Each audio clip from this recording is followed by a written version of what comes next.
Okay. విశాఖలో యోగా దినోత్సవ కార్యక్రమం చాలా ఘనంగా నిర్వహించింది రాష్ట్ర ప్రభుత్వం. ప్రధాని నరేంద్ర మోడీ ముఖ్య అతిథిగా హాజరయ్యారు. ఆయన కూడా యోగాసనాలు చేశారు. ముఖ్యమంత్రి, డిప్యూటీ సీఎంతో పాటు రాష్ట్ర మంత్రులు, ఎమ్మెల్యేలు, అనేక మంది వీఐపీలు ఈ కార్యక్రమంలో పాల్గొన్నారు. పెద్ద ఎత్తున ఈ యోగా దినోత్సవంలో పాల్గొనేందుకు కూడా సామాన్యులు కూడా పెద్ద సంఖ్యలో వచ్చారు. అయితే ఏర్పాట్ల విషయంలో కొన్ని చోట్ల పొరపాట్లు జరిగాయి. ఈ యోగా దినోత్సవానికి వచ్చే వాళ్ళందరికీ ఒక్కొక్కరికి ₹1000 విలువైన మ్యాట్ ఇస్తామని చెప్పింది రాష్ట్ర ప్రభుత్వం. టీ షర్ట్లు ఇస్తామని చెప్పారు, క్యాప్స్ ఇస్తామని చెప్పారు. దీంతో అయితే వాటిని ఇచ్చే సమయంలో మాత్రం సరిగా ఆర్గనైజ్ చేయలేకపోయారు సిబ్బంది. మొత్తం చేతులు ఎత్తేసారు పోలీసులు కూడా. ఒక్కసారిగా ఈ మ్యాట్ల కోసం, టీ షర్ట్ల కోసం అక్కడికి వచ్చిన ప్రజలంతా ఎగబడ్డారు. తోపులాట జరిగింది. ఎవరైతే బలంగా ఉంటారో, ఫిజిక్గా చాలా బలంగా ఉంటారో వాళ్ళకే మ్యాట్లు దక్కాయి.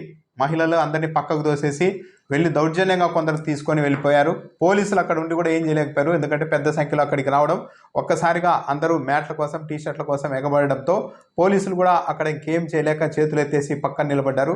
దాంతో చాలామందికి మ్యాట్లు దొరకలేదు. కొందరు మాత్రం చాలా మ్యాట్లను తీసుకెళ్ళిపోయారు.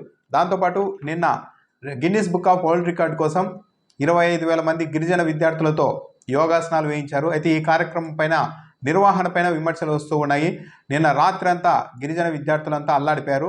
అల్లూరి జిల్లా నుంచి దాదాపు 25,000 మంది విద్యార్థుల్ని, చిన్నపిల్లల్ని బస్సుల్లో విశాఖ ఏయూ గ్రౌండ్కు తరలించారు.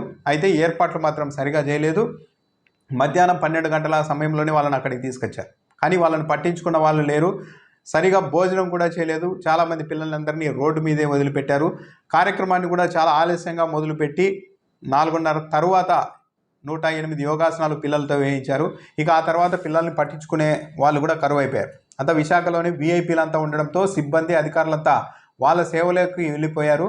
25,000 మంది విద్యార్థుల్ని Guinness book of world record కోసం తెచ్చినప్పటికీ కూడా వాళ్ళకి సరైన భోజన సదుపాయం, సరిగా నిద్రపోవడానికి కూడా అవకాశం కల్పించలేదు. చాలామంది విద్యార్థులు, చిన్నపిల్లలంతా బస్సుల్లోనే, వాళ్ళు వచ్చిన బస్సుల్లోనే నిద్రపోవడం కనిపించింది.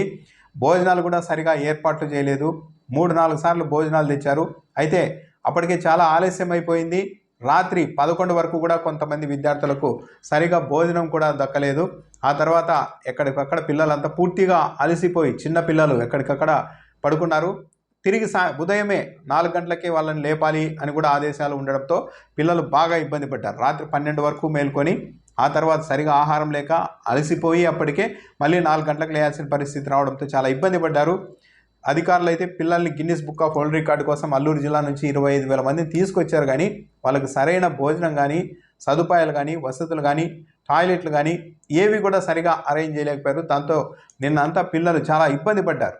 అంటే వీఐపీలంతా విశాఖపట్నంలో ఉండడంతో ఫోకస్ మొత్తం అధికారులు, సిబ్బంది అంతా అటువైపు ఉండడంతో ఈ పిల్లల్ని కేవలం Guinness book of world record కోసం తెచ్చారు. కానీ ఆ తర్వాత ఈ పిల్లల్ని పట్టించుకున్న వాళ్ళు కూడా లేరు. దీనిపైన కూడా విమర్శలు వస్తున్నాయి. అయితే ఓవరాల్గా ఈ యోగా దినోత్సవ కార్యక్రమాన్ని అయితే రాష్ట్ర ప్రభుత్వం ఘనంగానే పెద్ద ఎత్తునే నిర్వహించింది. కానీ ఏర్పాట్ల విషయంలో, కార్యక్రమం మొదలైన తర్వాత పలు ఏర్పాట్ల విషయంలో మాత్రం చేతులు ఎత్తేసిన పరిస్థితి అయితే కనిపిస్తుంది. మ్యాట్ల కోసం, టీషర్ట్ల కోసం గొడవ పడడం, ఒకరికొకరు తోసేసుకోవడం కావచ్చు. నిన్న గిరిజనుల విద్యార్థుల విషయంలో 25,000 మందిని తీసుకొని వచ్చి నైట్ కూడా సరిగా భోజనాలు కూడా వాళ్ళకి సకాలంలో ఏర్పాటు చేయకపోవడం, బస చేయడానికి సరైన ఏర్పాట్లు కూడా లేకపోవడం, వాష్రూమ్, రెస్ట్ రూమ్ లాంటివి, టాయిలెట్లు కూడా లేకపోవడం, ఇవన్నీ కూడా విమర్శలకు తావిస్తోంది.